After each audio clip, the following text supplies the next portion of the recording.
Attention, attention. All units report to your favorite podcast stat. This is That's So RN, where we decode the chaos, call out the cracks, and care a little louder.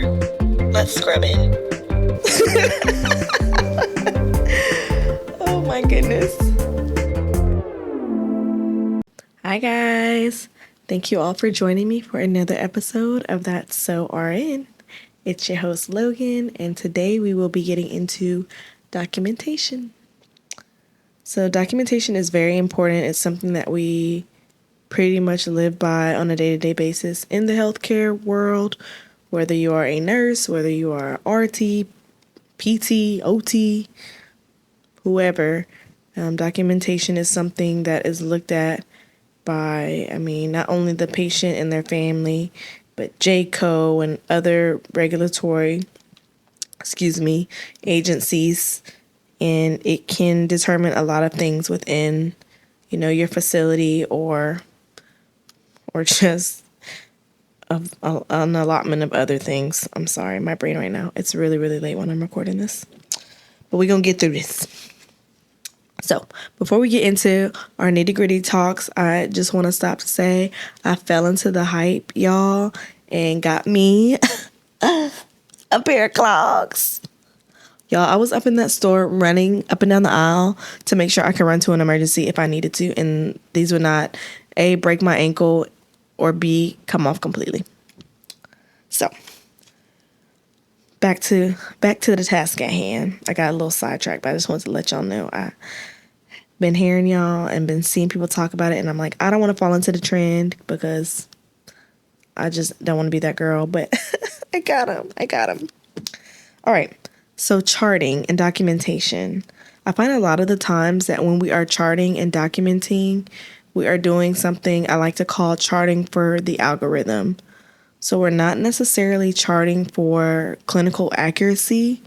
We are charting for, other things like compliance and billing purposes. Maybe it's something particular that the administration wants us to have charted and documented for whatever reason.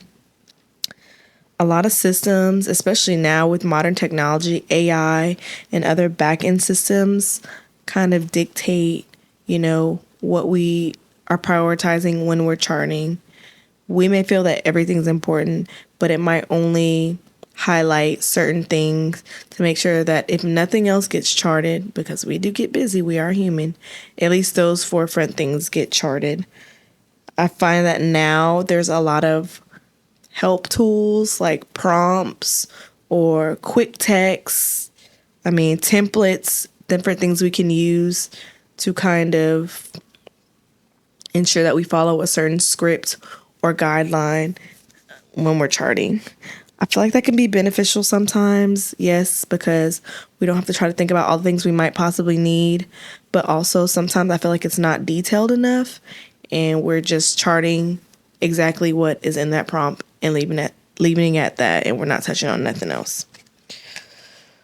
A lot of the charting I find is linked to reimbursements and things of that nature, and that's why companies are harping on it so much, and we have to have the proper documentation backing X, Y, and Z so that we can get the funds or whatever we need to be able to keep this hospital running and keep getting those little extra things that we sometimes complain about, like merit or bonuses or things, or even them being able to do stuff with us. Documentation can sometimes be so consuming to the fact that it affects actual patient care. There have been times, especially when I was a new nurse, first 6 months to a year at least, I was charting, and my poor preceptor, she was so sweet. Like, I was charting what seemed like forever, and she'd be like, ready to go.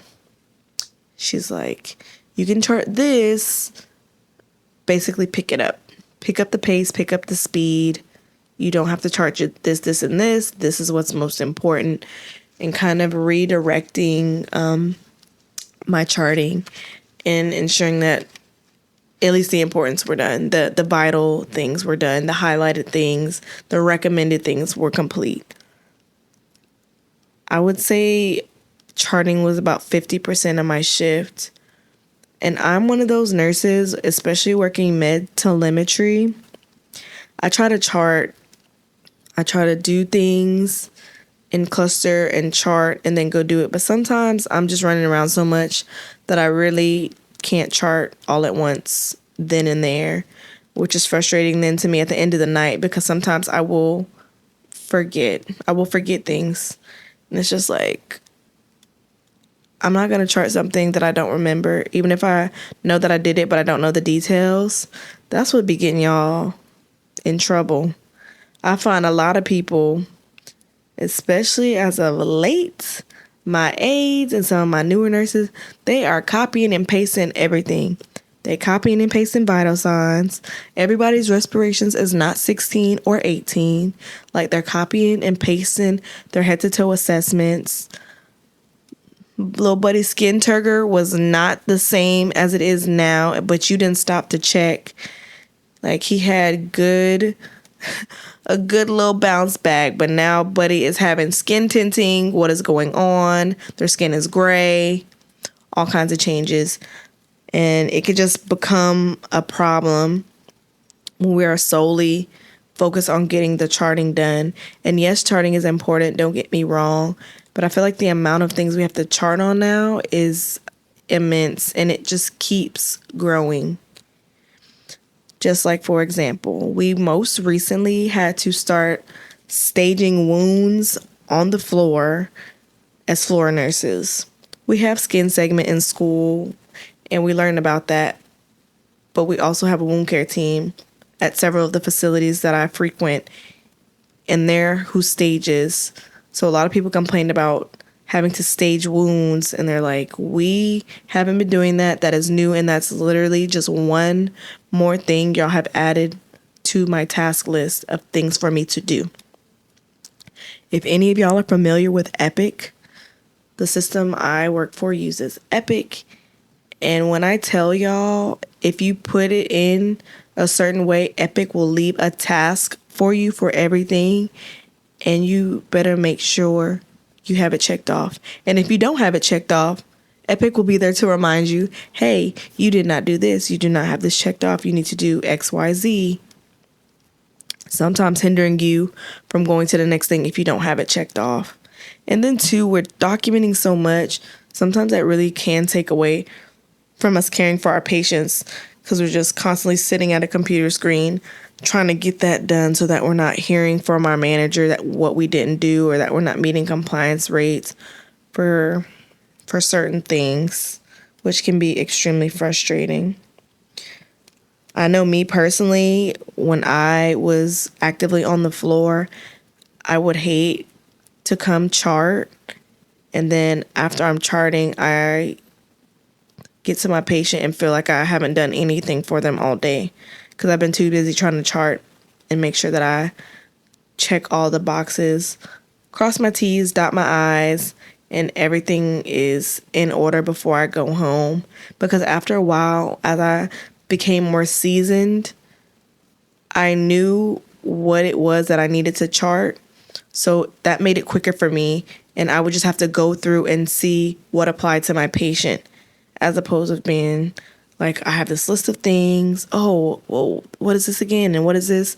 And I'm not taking as much time. So I would say that's a plus having to do. Me personally, for certain things, I miss paper charting. Just because it's easier, it's right there. Almost slim chance that you'll mess it up. But you could probably mess that up just like you could with something on a computer. But just I liked it better for certain situations. Like when I had my pediatric job, I loved paper charting. And I loved using my brain to use those calculations, all them 50 billion calculations that I learned, and all that statistics homework and frequenting and formulas that I got to use. I got to put that in play there.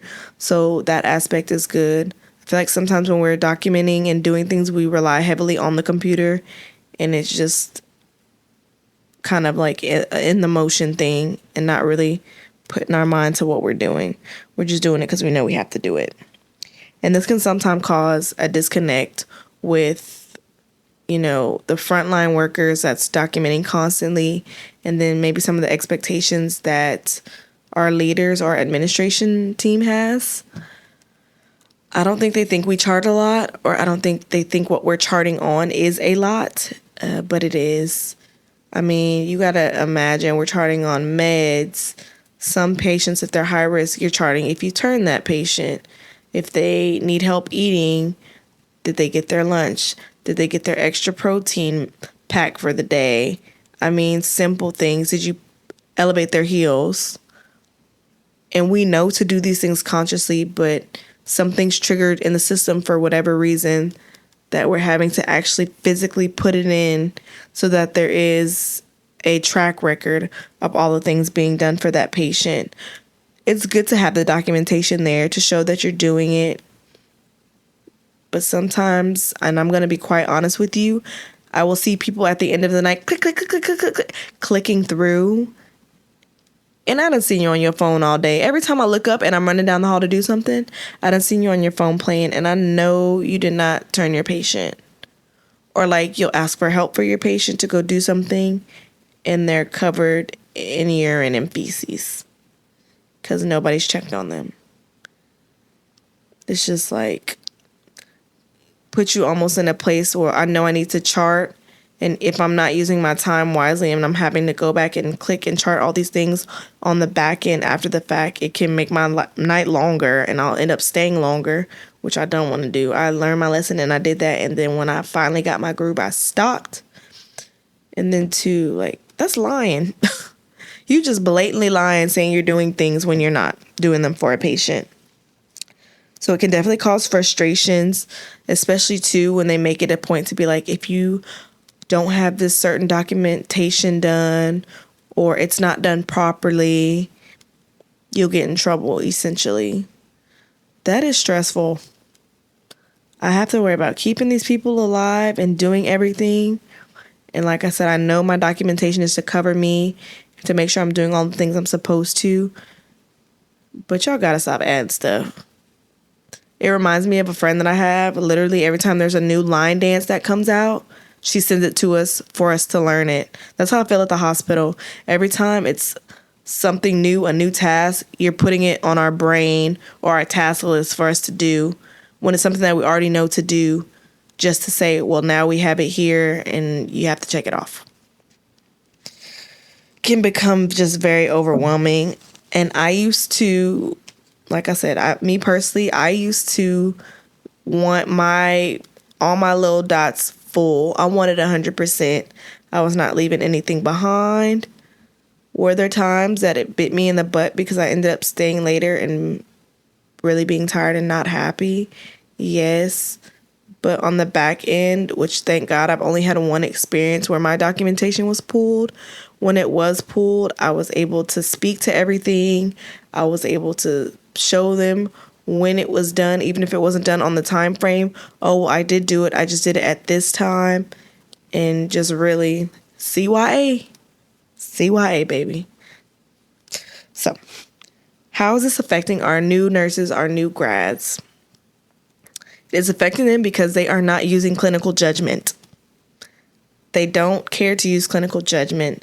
They just care about getting the documentation done. They're not thinking about how this can wait, and you need to use your nurse brain to problem solve this issue right now, instead of referring to the computer and being like, well, this is what needs to be done. Because even though you have a task or something in the computer that needs to be done, that doesn't necessarily mean that it's conducive to the situation that you have at hand at that moment. So knowing how to really prioritize and troubleshoot and use clinical judgment over just wanting to get it done, or being able to know how to use clinical judgment and then go back and chart what you need to chart. And then also it is causing fear. A lot of people are fearful to chart the wrong thing or not chart everything because they harp so much on being dinged for certain things, or just making it a point to be like your documentation pretty much has to be perfect. Now, they don't use those words, but they make sure you know there's going to be consequences if there are any problems or discrepancies. Most recently, I had a coworker of mine work, and she had gotten in a patient. They ran through all the tests when the patient came in because they did not come from home, and patient had all the necessary tests. They were complaining of abdominal pain and having problems with stools. Did all the things, put them on prophylactic, I think antibiotics or something to that effect, and they ended up staying longer than they needed to in the hospital. Well, this person was like, oh, y'all never ran a test for C. diff. So I'm going to just go ahead and get the stool and send it in. Well, most people associate C. diff with loose stools, like frequent diarrhea, all that. So she gets the stool. She said it wasn't quite liquidy and runny, but she got it anyways because they were pooping a lot. Goes, sends it, ends up coming back and being C. diff. Well, this particular person had an orientee, and she's like, hey, look in the computer to see if we got our results back. They said, yes, we did get your results back, and the patient had C. diff. So this person then proceeds to do all the rest of the things for her shift, gives a report, lets them, the night nurse coming on, know of the new findings and how the person had C. diff. So, comes in the next day, a new nurse, not this nurse, comes in the next day and was told all the things and report about the patient having C. diff and how they got the test and all that. So that day nurse goes in the system and looks and is like, I don't see it.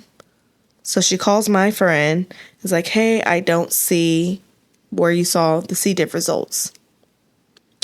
Well, apparently the quality team had called my friend letting her know, like, hey, why are you putting in for C. diff? Like, there was nothing that alerted you to put in that documentation, and now we have to document on that, but it'll be counted as the patient got it at the hospital, and it'll just be a whole bunch of other documentation along with what they did. So I did not follow up to see if this was actually the case, but my friend is almost certain that the quality people rearranged the chart and took it out because those results were nowhere to be found. When she went back up there, she looked when she had that patient to see the results, and she's like, I know I'm not crazy. I saw them in there and like they were gone.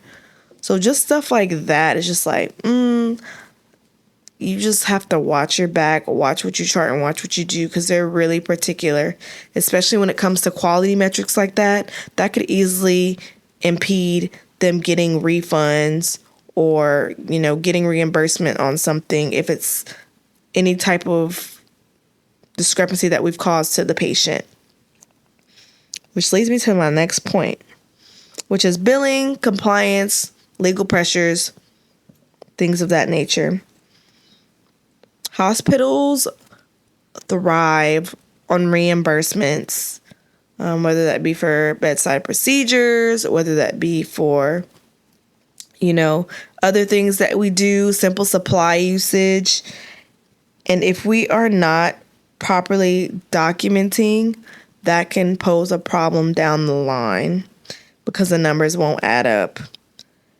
We also care about it because it protects us, as I said earlier, CYA. It protects us from lawsuits. But I'm going to be quite honest with you. It has not been very many times where somebody has been in a lawsuit and the organization has not thrown them under the bus. So CYA for you, if anything else. Because if push comes to shove and they got to pick them or you already know they're going to pick them. So don't even put yourself in that position to think that they're going to have your back because it is a business at the end of the day. And, you ain't gonna stop the show. They gotta keep running, they gotta keep working, they gotta keep doing what they do on a day-to-day basis. And then I also want to talk about how sometimes over documenting, can be more so about, billing and that aspect as opposed to actual care that's given. I know a lot of times when we have a patient, maybe that's going to an LTAC or like a long-term care facility or a nursing home, there's certain criteria they have to meet. So if we charting too much or too many things that would not qualify this person to be out, we're left with them additional days and we're left trying to figure out where we can now place this person if they can't go home. Or maybe that's their last option and they have to go home now, but they won't get the proper care they need because we've charted on all these things.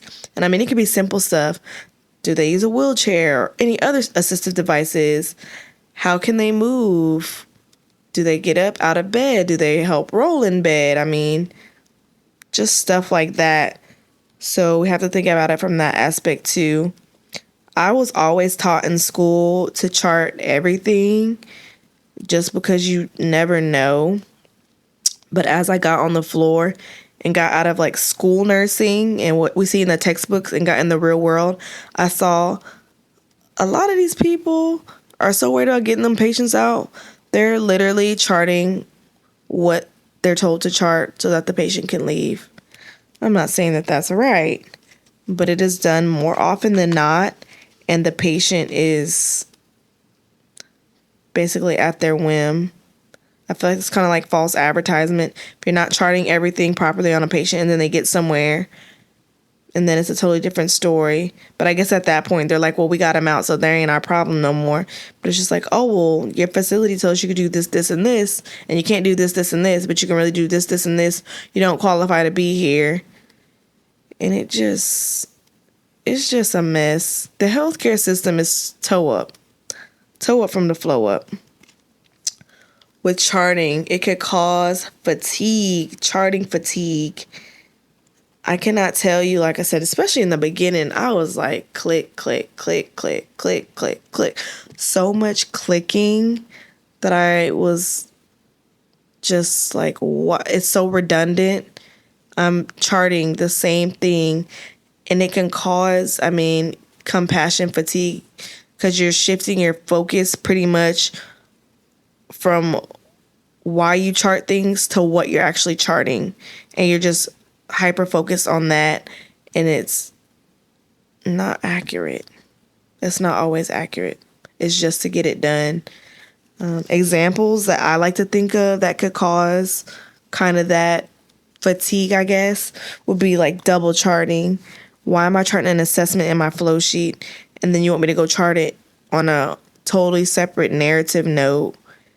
Notes that are for like just in case to put, I did X, Y, and Z and I checked their vitals, something that might already be charted. Overlapping charting, using repetition and charting the same thing, multiple ways just to prevent or avoid liability. All these things can be just extra and not needed. And like we said, overcharting isn't always a good thing. It can bite you in the butt. And who butt is going to be on the line? Not theirs. Have it on your mind. Another thing I like to say with charting and the demand of charting and things that they need from us is the patient perspective of it all.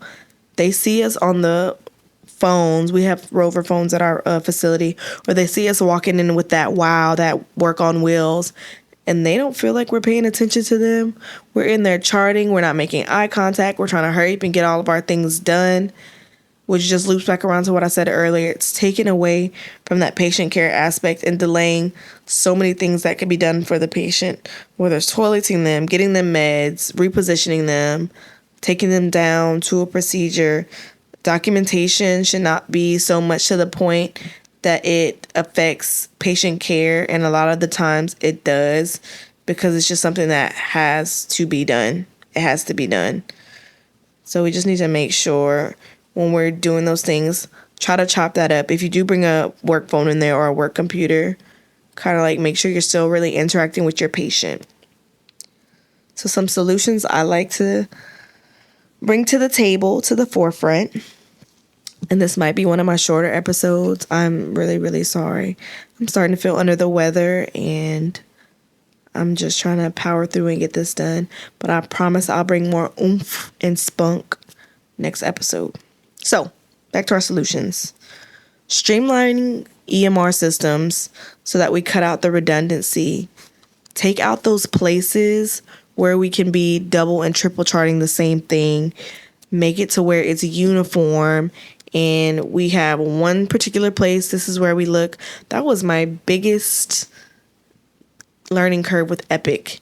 You can literally chart one thing 7 different ways in that system. And you can find it in a whole bunch of different tabs or in the search bar or in this place. And it just becomes confusing after a while. Having one thing, systemizing it, and making sure that's what everyone uses would probably be the best bet. Using voice to text and AI-powered documentation assistance. I know majority of the people in my facility that use that would be the doctors, of course, PAs, NPs. I feel like that would be really helpful for nurses or other staff. I mean, I don't know how much it costs, so that would have to be something we look into. But I mean, if we could just log into the system that we have already and use that, I will be beep, boop, boop, beep, boop, beep, talking into the little mic or whatever all day. I mean, it would just cut down on a lot of charting time. I feel like a large bulk of charting is done, either throughout the shifts if you can manage your time wisely or at the end. So I feel like that will cut a lot of time down for people to chart and would be able to get back to our patients and the things we need without impeding or delaying, their needs or their care.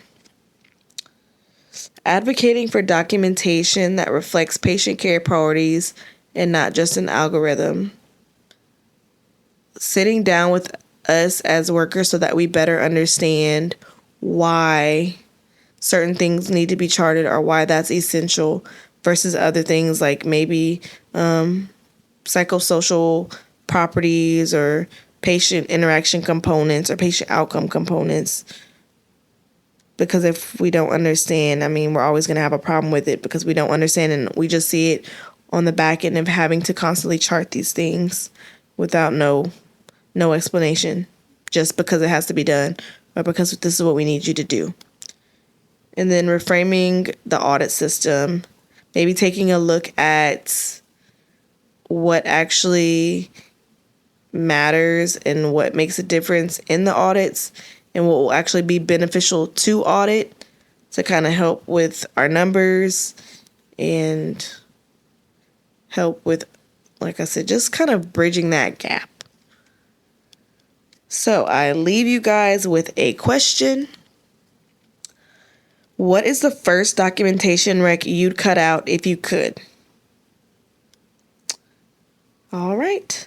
So now I would like to shift gears into our mind shift mental health moment.